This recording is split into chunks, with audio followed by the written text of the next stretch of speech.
যুক্তরাষ্ট্রে হামলা, ইসরায়েলের ভয়ঙ্কর ষড়যন্ত্র ফাঁস। হযরত ইউসুফ আলাইহিস সালামের কবরে ইহুদিরা, আটকে রাখলো ফিলিস্তিনিরা। নতুন বাংলাদেশ দিবস ঘোষণায় হাদির হুঁশিয়ারি, ঘোষিত সময়ের মধ্যে স্থানীয় নির্বাচন করা অসম্ভব মন্তব্য করেছেন সালাউদ্দিন। এতক্ষণ শুনছিলেন সংবাদ শিরোনাম, এবারে বিস্তারিত। যুক্তরাষ্ট্রে বোমা হামলা চালানো এবং এর জন্য ইরানকে ফাঁসানোর একটি পরিকল্পনা করেছিল ইসরায়েল। আর এই ষড়যন্ত্রের উদ্দেশ্য ছিল যুক্তরাষ্ট্র ও ইরানের মধ্যে একটি পূর্ণাঙ্গ যুদ্ধ শুরু করা। এমনই এক ভয়ঙ্কর দাবি করেছে ইরানি সংবাদ মাধ্যম তেহরান টাইমস। তাদের হাতে এ সংক্রান্ত তথ্য এসেছে বলেও দাবি করেছে সংবাদ মাধ্যমটি। তেহরান টাইমস বলছে, পরিকল্পনা ছিল যুক্তরাষ্ট্রের অভ্যন্তরে একটি ধ্বংসাত্মক ঘটনা ঘটানো এবং এতে ইরান জড়িত তা প্রমাণ করা, যাতে মার্কিন জনমতকে কাজে লাগানো এবং ইরানের বিরুদ্ধে সামরিক পদক্ষেপ নিতে প্ররোচনা দেওয়া যায়। ইরানি কর্তৃপক্ষ তার এক বন্ধু রাষ্ট্রের কাছ থেকে এমন ভয়ঙ্কর তথ্য পেয়ে ইসরায়েলি ষড়যন্ত্রের মুখোশ উন্মোচন করেছে দাবি করে সংবাদ মাধ্যমটি জানায়, সম্ভাব্য আক্রমণ সম্পর্কে জানতে পেরে ইরান মার্কিন কর্মকর্তাদের কাছে বার্তা পাঠায় এবং পরিকল্পিত বিস্ফোরণটি ঘটতে বাধা দেয়। উল্লেখ্য, গত 13 জুন বিনা উস্কানিতে ইরানের বিভিন্ন সামরিক, পারমাণবিক এবং বেসামরিক স্থাপনায় বিমান হামলা শুরু করে ইরান, যা পরবর্তীতে তেহরান ও তেল আবিবের মধ্যে 12 দিনের সংঘর্ষের রূপ নেয়। এতে কমপক্ষে 606 জন নিহত এবং 5332 জন আহত হন বলে জানিয়েছে ইরানের স্বাস্থ্য মন্ত্রণালয়। এদিকে জেরুজালেমের হিব্রু বিশ্ববিদ্যালয়ের প্রকাশিত পরিসংখ্যান অনুযায়ী জবাবে তেহরান ইসরায়েলের ওপর প্রতিশোধমূলক ক্ষেপণাস্ত্র ও ড্রোন হামলা চালিয়েছে, যার ফলে কমপক্ষে 29 জন নিহত এবং 3400 জনেরও বেশি আহত হয়েছে। 2 সপ্তাহের যুদ্ধে ইরানকে সমর্থন জানায় পাকিস্তান। পরে যুক্তরাষ্ট্রের মধ্যস্থতায় গত 24 জুন থেকে এই সংঘাত থেমে যায়। ইরানের উপর থেকে তেল নিষেধাজ্ঞা শিথিলের ইঙ্গিত দিয়েছেন মার্কিন প্রেসিডেন্ট ডোনাল্ড ট্রাম্প। বুধবার হেগে অনুষ্ঠিত ন্যাটো সম্মেলনে ট্রাম্প জানিয়েছেন, ইরানের উপর যুক্তরাষ্ট্রের সর্বোচ্চ চাপ নীতি এখনও বহাল রয়েছে। তবে তিনি ইঙ্গিত দিয়েছেন, যুদ্ধবিধ্বস্ত ইরানের পুনর্গঠনের জন্য তেল নিষেধাজ্ঞার প্রয়োগে কিছুটা শিথিলতা আনা হতে পারে। রয়টার্স। ট্রাম্প বলেছেন, দেশটাকে আবার স্বাভাবিক অবস্থায় ফিরিয়ে আনতে তাদের অর্থের প্রয়োজন হবে এবং আমরা চাই সেটা হোক। তবে হোয়াইট হাউস নিউজ জানিয়েছে, এর অর্থ এই নয় যে ওয়াশিংটন আনুষ্ঠানিকভাবে নিষেধাজ্ঞা প্রত্যাহার করেছে, বরং পরিস্থিতি অনুযায়ী প্রয়োগের মাত্রা কিছুটা বদলানো হতে পারে।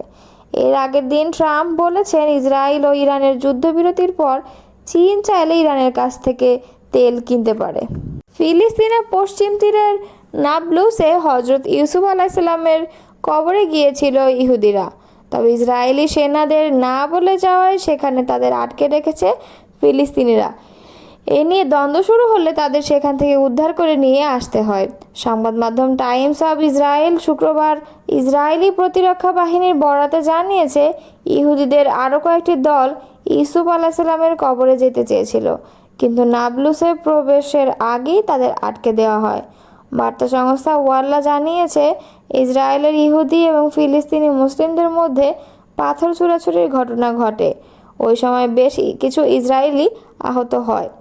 ইসরায়েলি সেনাবাহিনী জানিয়েছে, তাদের উদ্ধার করে পুলিশের হাতে তুলে দেওয়া হয়। তবে অপর সংবাদ মাধ্যম ইসরায়েলি হাইম জানিয়েছে, ঘটনাস্থল থেকে প্রথমে ওই ইসরায়েলিদের উদ্ধার করে ফিলিস্তিন অথরিটি পুলিশ এবং এরপর তাদের ইসরায়েলি সেনাদের কাছে হস্তান্তর করা হয়।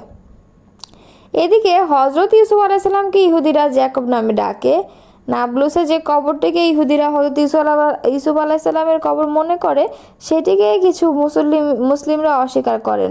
তারা বলে থাকেন, এখানে হযরত ইউসুফ নয়, এখানে 18 শতকের মুসলিম পণ্ডিত শেষ ইউসুফ দাওয়িকতকে সমাহিত করা হয়েছে। ছাত্র জনতার অভ্যুত্থানে আওয়ামী লীগ সরকার পতনের দিন 5 আগস্টকে জুলাই গণঅভ্যুত্থান দিবস এবং 8 আগস্টকে নতুন বাংলাদেশ দিবস ঘোষণা করেছে অন্তর্বর্তী সরকার। এতে আপত্তি জানিয়ে নিজের প্রতিক্রিয়া জানিয়েছেন ইনকিলাব মঞ্চের মুখপাত্র শরীফ ওসমান হাদি। শুক্রবার বিকালে ইনকিলাব মঞ্চের ফেসবুক পেজে একটি ফটো কার্ডে নিজের ছবির সঙ্গে একটি বক্তব্য তুলে ধরে তিনি এ প্রতিক্রিয়া জানান। বক্তব্যে হাদি হুঁশিয়ারি দিয়ে জানান, সরকার ৮ আগস্ট নতুন বাংলাদেশ দিবস পালন করলে আমরা সারা দেশে বিপ্লব বেহাত দিবস পালন করব। ছবিতে হাদির হাতে লাল কার্ড দেখা যায়। মনে করা হচ্ছে এটি সরকারের এমন সিদ্ধান্তের প্রতি লাল কার্ড প্রদর্শন। ছাত্র জনতার অভ্যুত্থানে আওয়ামী লীগ সরকার পতনের দিন ৫ আগস্টকে জুলাই গণঅভ্যুত্থান দিবস ঘোষণা করেছে অন্তর্বর্তী সরকার। আর আওয়ামী লীগ সরকার পতনের পর নোবেলজয়ী অধ্যাপক মোহাম্মদ ইউনূসের নেতৃত্বাধীন অন্তর্বর্তী সরকারের গঠনের দিনটিকে নতুন বাংলাদেশ দিবস হিসেবে ঘোষণা করেছে সরকার। এছাড়া গণ আন্দোলন চলাকালে রংপুরে পুলিশের গুলিতে আবু সাঈদের নিহত হওয়ার দিন ১৬ জুলাইকে শহীদ আবু সাঈদ দিবস ঘোষণা করা হয়েছে। বুধবার মন্ত্রিপরিষদ বিভাগ থেকে এ সংক্রান্ত পরিপত্র জারি করা হয়েছে বলে সরকারের এক তথ্য বিবরণীতে জানানো হয়েছে। তথ্য বিবরণীতে বলা হয়েছে, প্রতি বছর যথাযথভাবে এ ৩ দিবস প্রতিপালন করতে সংশ্লিষ্ট সব মন্ত্রণালয়, বিভাগ ও সংস্থাকে অনুরোধ করা হয়েছে। ৫ আগস্ট জুলাই গণঅভ্যুত্থান দিবস ক শ্রেণীভুক্ত এবং অপর দুটি দিবস খ শ্রেণীভুক্ত করা হয়েছে বলে তথ্য বিবরণীতে জানানো হয়েছে। বিএনপি স্থায়ী কমিটির সদস্য সালাউদ্দিন আহমদ বলেছেন, জাতীয় নির্বাচনের ব্যাপারে সব দলই একমত। যদি তাই হয় তবে এই ঘোষিত সময়ের মধ্যে স্থানীয় নির্বাচন করা অসম্ভব। শুক্রবার বিকেলে রাজধানীর গুলশানের নিজ বাসায় সাংবাদিকদের সঙ্গে মতবিনিময়ে তিনি কথা জানান। সালাউদ্দিন আহমদ বলেন, স্থানীয় সরকার নির্বাচন হয় কোনো সুযোগ নেই। জাতীয় নির্বাচনের জন্যই এতদিনের সংগ্রাম, স্থানীয় নির্বাচনের জন্য না। ইসির প্রধান কাজ জাতীয় নির্বাচন আয়োজন করা। প্রধান উপদেষ্টা ও প্রধান নির্বাচন কমিশনারের বৈঠক নিয়েও মন্তব্য করেন সালাউদ্দিন আহমদ। বিএনপির জ্যেষ্ঠ নেতা বলেন, বিএনপির ধারণা প্রধান উপদেষ্টা ও সিইসির ফেব্রুয়ারিতে নির্বাচন বিষয়ে আলোচনা করছেন। বিএনপি মনে করছে নির্বাচন সংক্রান্ত প্রস্তুতি সেপ্টেম্বরের মধ্যে নেওয়া সম্ভব। বৈঠকে প্রধান উপদেষ্টা হয়তো তার মেসেজ সিইসিকে জানিয়েছেন, ফেব্রুয়ারিতে নির্বাচন ধরে প্রস্তুতি নিতে। এটি আমাদের ধারণা। উভয় পক্ষ থেকে বার্তা এসে পৌঁছালে সেটি স্পষ্ট হবে। পরিবারের সদস্যদের সঙ্গে অত্যন্ত আবেগঘন এ সাক্ষাৎ শেষে জামিরে জামাত দেওয়ান মতলবীর গ্রামের বাড়ি সদর উপজেলায় গিয়াসনগর ইউনিয়নের মোহাম্মদপুর গ্রামে ছুটে যান। মরহুমের কবর জিয়ারত করে উপস্থিত শত শত মানুষকে নিয়ে দীর্ঘদিনের সাথীর সংগ্রাম, জীবনের স্মৃতিচারণ করে কান্নাজড়িত কণ্ঠে মোনাজাত পরিচালনা করেন। পরে মরহুমের আপনজনের সঙ্গে দেখা করে সমবেদনা জানান। পরে মৌলভীবাজারের কুলাউড়া উপজেলার শেরপুর গ্রামে হত্যাকাণ্ডের শিকার স্কুল ছাত্রী নাফিসা